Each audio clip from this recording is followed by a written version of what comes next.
Hello everyone, welcome back to the channel. It's been a long time since I uploaded, it's been about 2 months, but I'm back and we are at the end of the year. The end of 2023 is almost here. We can practically touch it right now. So I thought I'd take this time to give you all my end of the year lists, starting with the worst movies of the year. Now, this year has been a very interesting year for movies. We've had a lot of really good hidden gem movies. We've had a lot of big surprises. We've had, in my opinion, a lot of big high-profile movies be really great. But we've also had our fair share of movies that were not so great and were very disappointing. And so I hope to do a few more of these. I hope to do my top 10 worst, my top 10 most surprising, my top 10 most disappointing, and at the end of it, to close it all out, my top 10 best of the year. And we'll see. I'm definitely doing my top 10 best, but I want to squeeze my other two in there. And so this has been a very interesting year. And so I'm really interested to kind of take a look back at the year and what it was like through the next few days. But this is just my opinion. Please let me know what your top 10 worst movies of the year are down in the comments below. I'd be curious to know. Mine are probably going to be a little different than everyone else's because I didn't see a couple of the really big stinkers this year. But please let me know down in the comments below. Quick side note, I did not see Skinamarink or Winnie the Pooh Blood and Honey this year. I might in the next few days, but I probably won't. I just couldn't bring myself to watch either of those movies, and so that is why they're not on this list. And so with all that said, I'm going to start off with some dishonorable mentions. And starting off with the dishonorable mentions is Cocaine Bear. I really didn't like this movie. I didn't think it was terrible, but I just thought that the concept was an interesting, fun concept that was horribly used, that didn't need all the character stuff. We just wanted to see the bear eat people. I didn't think it was terrible, but it wasn't good at all. After that, we've got The Exorcist Believer. Once again, I didn't think this was terrible. I have a review on my channel for it, but I didn't think it was good at all. I think that it was just a lot of wasted potential, and it just became another generic supernatural possession film. Right after that, I've got Ant-Man and the Wasp: Quantumania. I really was hoping that this movie would not be as bad as it looked. I was really curious about it because they're bringing Kang, and the second trailer really got me. But this film to me, it's maybe the worst film in the MCU. I think it's pretty awful. I do not like it really on any level. Kang's great. Some of the action's good, but I really just thought it was a complete mess, and it just shows everything wrong with the MCU. After that, we've got Five Nights at Freddy's. I know this is going to upset a lot of people. I didn't like this movie. I thought that it was generic. I thought that it was dumb. Not fun, dumb, just dumb. Once again, not terrible, but the fact that we only got 10, 15 minutes of the animatronic action wasn't very satisfying. Last two, and the last one up here is Aquaman and the Lost Kingdom. I really didn't like this movie. Now, the first 2/3 of it I really do like. I would cover around a 3.75 out of 5. The last third of it, I think, is the biggest steaming pile of shit of movie of the year. I think it's one of the worst the third acts I've ever seen. I genuinely hated the third act of this film, and so it dropped it down from a 3.5, 3.75, really liking it, to a 2-star, maybe 1.75 out of 5. Once again, not just the entire movie as a whole isn't awful, but that third act tanks the entire film. And so with all that said, starting off at number 10, my 10th worst movie of the year is Hypnotic. Now, this is one of the newer Robert Rodriguez movies. He had another film, which was Spy Kids, which I didn't see, and I didn't like this movie. I was really curious in it because I thought it had a good concept of these hypnotics that can control other people's brains and what they do and what kind of mind control them and the chaos that can cause. I like Ben Affleck, I like Robert Rodriguez, and I thought this movie was a stinking pile of poo. Once again, it's just forgettable. It was a film that I watched it and I finished it and I was just that felt like nothing. It felt like it's kind of pieced together throughout the entire film. Ben Affleck shows no emotion in the movie. I really didn't think that he was very good. He has the same face on his face the entire time. He has no chemistry with the female lead. I think that, and then they try and pull off a twist in the third act of this movie that could have been interesting but ended up just coming off as dumb, where I'm not going to spoil it if you really want to see it, but it just doesn't work. And then they could have done somewhere really interesting with it, of revealing who the real villain of the story is.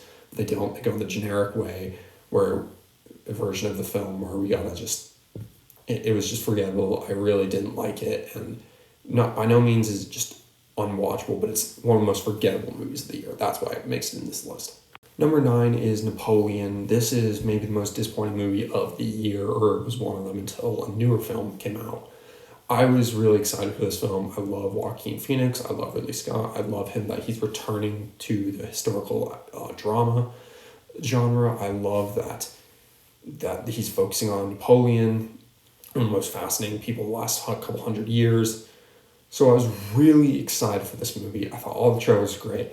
And I went and saw this film with 2 of my friends, and we were all ecstatic. We were all really excited walking into it, and we all walked out not liking this movie at all. And this is a movie where it gets worse as time goes on.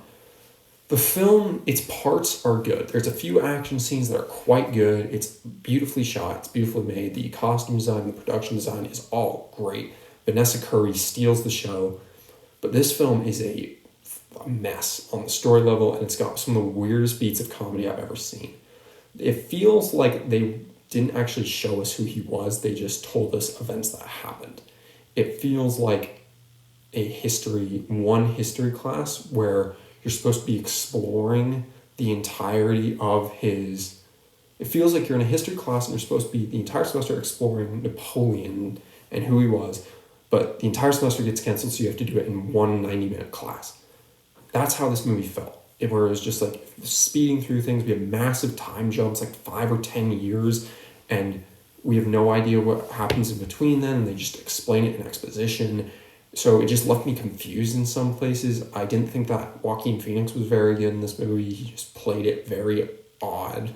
And once again, he just has the same face. After this and Beau is Afraid, I'm worried about his acting, not his acting capabilities, but the movies that he's taking. And it's just a poorly put together film where it makes no sense on story level. And it's got some of the weirdest beats of comedy where there's like just random sex scenes that are laughable. There's random just like attempts at humor that genuinely made me laugh, but like not for the right reasons. There are parts of unintentional humor. I didn't like this movie. It really stunk, and it's one of the most disappointing movies of the year, so it comes in at number 9. At number 8 is 65, Adam Driver's 65. This is a movie that was released on March 10th of this year. And once again, one of my more anticipated movies of the year. I thought that the writers of this were coming from A Quiet Place Part 1 and Part 2. I really like Adam Driver. I think he's a great actor. And it looked like dumb fun of Adam Driver shooting at dinosaurs. And this movie was not good at all. This was a rough year for movies where we had just a bunch of these awesome movies that could have been great that were just not very good. But anyway, getting back to 65, this movie is a slog of a film. It is only an hour and a half, but it feels like it's 2 hours long, and that's not good. The film lacks enough interesting dinosaur fights where by the time that you get to it, it just kind of is like, eh. And all the dinosaur action just feels very generic and feels very quick. Like it just kind of has to fly through it. There's they try and do a kid and like a relationship with this kid and Adam Driver in the movie, and it just doesn't work on any level. Where you feel disconnected because they don't speak the same language. It's generic. It is pretty poorly written. There's some major logic issues. This is a movie where I barely even finished it. I didn't like it at all. And so it could have been great, but it's unfortunate that it wasn't, but it sadly ends up at my number 8. At number 7 is Expendables 4. Now, it seems like a lot of people have this a lot lower. The reason I don't is because it's an action movie. I acknowledge that it's an awful movie. I acknowledge that it's not good on any level, but it's an action movie. And so if you were to ask me out of any of these 10, which would I rewatch first, I'd probably rewatch this one because it's dumb and it's dumb.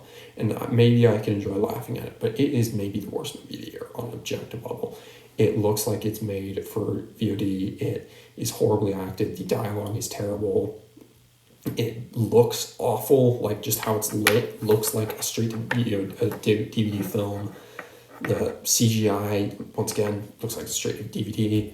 And it's got one of the worst twists of the year, where, spoiler alert, Sly dies in the middle of the movie, in about 20 minutes into the movie, and then the entire film they say, oh, he's dead, and then right at the end he comes along, and it's a bullshit excuse. And so I didn't hate watching this movie, but I certainly didn't like it. If you asked me to give you like 3 positives, I couldn't give you 3. I probably couldn't give you 2, but I don't know, like something about it was just dumb, and I could laugh at it for that, but it makes sense why this film flopped, and I think I'm done with the Expendables franchise for now.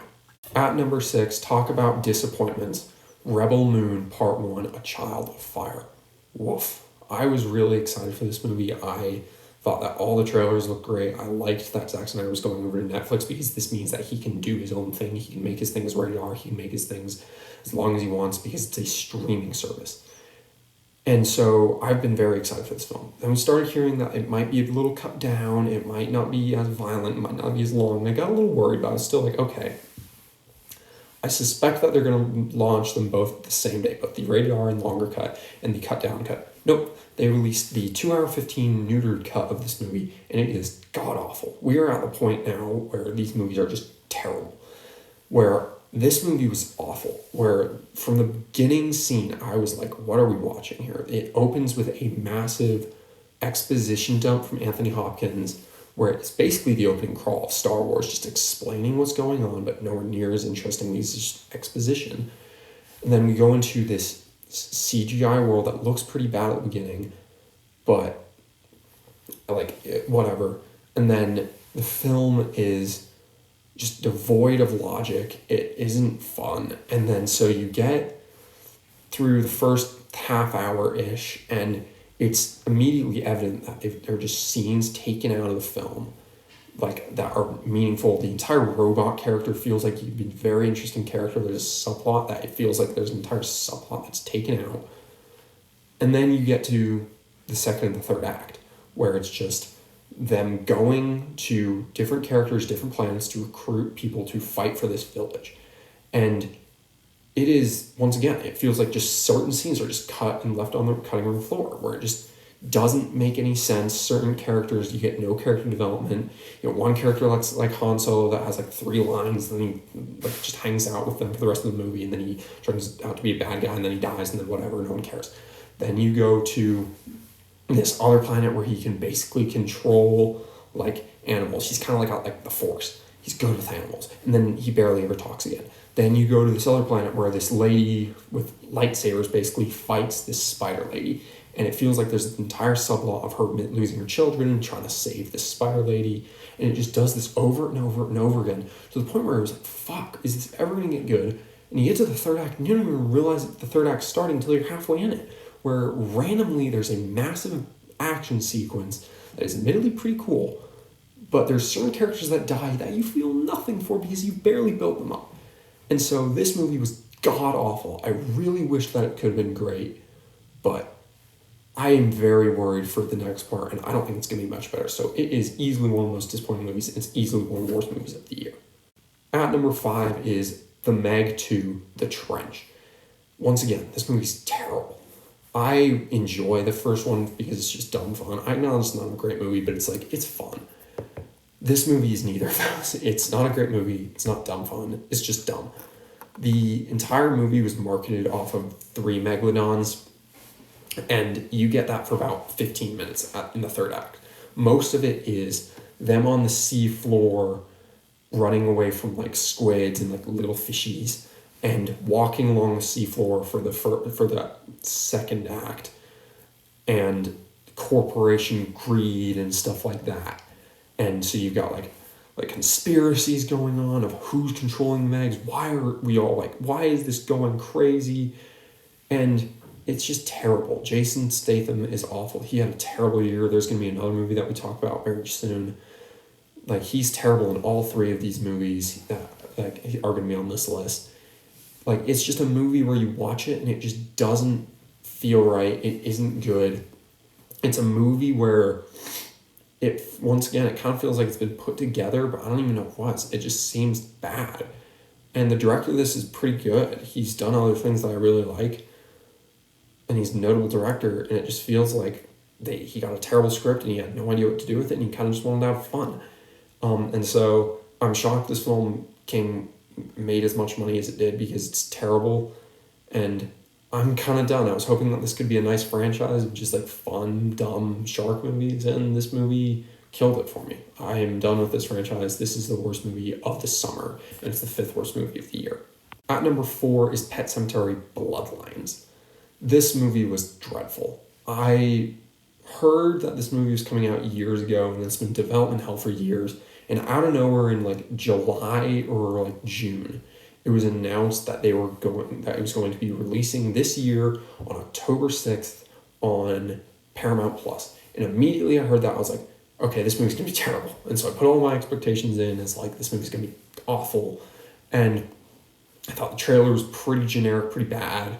All the reactions from like Fantastic Fest were really bad. And so I walked in with my expectations on the floor, and somehow this movie beat those expectations. This movie is not a Pet Sematary movie. It contains nothing that's like Pet Sematary. The film just, to be honest with you, it's kind of offensive, because it's a film that, part of what makes the original so great is that father story of what would you do if your son or your daughter or your child died and you were to bring them back. Like, how would you play with that? That's an interesting sandbox. They do nothing with it. It is just a generic slasher for most of it, where some undead guy is coming back and killing people, and then he buries another person. Now he's got a two-person team. You get this mystery of what's going on with the Pet Sematary, and it doesn't work at all. You've got the worst actor playing Judd. I mean, he doesn't even feel like Judd. He doesn't even feel like a character. He just feels like somewhat attractive male in his 20s walking around. And the third act is very offensive, because it just rushes into the third act, where you get a bunch of cutaway kills, which is another problem with this movie. There are so many cutaway kills that could have been great that are just, you never get to see them. I'm surprised this film got an R rating.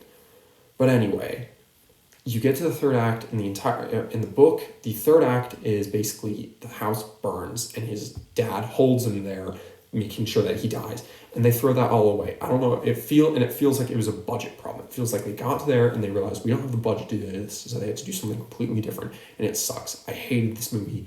It is probably the worst Pet Sematary movie, and that sucks to say, because I hoped it could be great. But once again, it just proves that this franchise has nothing more to give, and so to me, it belongs on this list. Kicking off the top 3 is Mafia Mama. This is a movie that I saw back in April at a mystery screening for Regal, and I'm always very curious with these, because the Regal screenings are usually pretty bad, but I always like to give them hope. Like Gran Turismo, they show that one there, and I love Gran Turismo. That's one of the hidden gems of the year. But this was a movie where I had seen one ad for. I didn't think it looked very good. And so I sat down and I was like, okay, Toni Collette, I like Toni Collette enough. And I hated this film from front to back. To me, there is one kind of movie that you cannot fuck up. And if you do, you are an awful director, you have an awful screenwriter or whatever. You cannot fuck up. The movie that I hate the most, the kind of movie, is bad or terrible mafia movies. Because there are so many ways that you can play in that little sandbox of mafia that's interesting, where the concept of this movie is basically this lady, who's a normal lady in the US, one of her relatives in like Italy dies, and she basically gets given this mob, and that's such a fun like concept that could be great. And it's terrible. It's like, she's just the most unlikable character of the year. There's certain characters where like they're doing their job and she's just being a dick to them. Like there's the boyfriend character who's a cop. And he's doing the right thing. He's arresting her because she's doing illegal shit. And like she's treating him horribly. It's got some the worst dialogue of the year, and it's got a very shoehorned act. Once again, common theme. So I didn't like this movie at all. I'm glad that no one else saw it because I see it. It was miserable. I hated this movie. Fuck this movie. I love you, Toni Collette. You were the good part about this movie, but apart from that, I didn't like this movie at all. And we've gotten to the bottom two, and I went back and forth on these, but I ultimately would give it the runner-up place to Fast X. I am a fan of this franchise. I really do like this franchise. I think that I like 4. I love 5. I really like 6. I love 7. And then I like 8. And I love the original.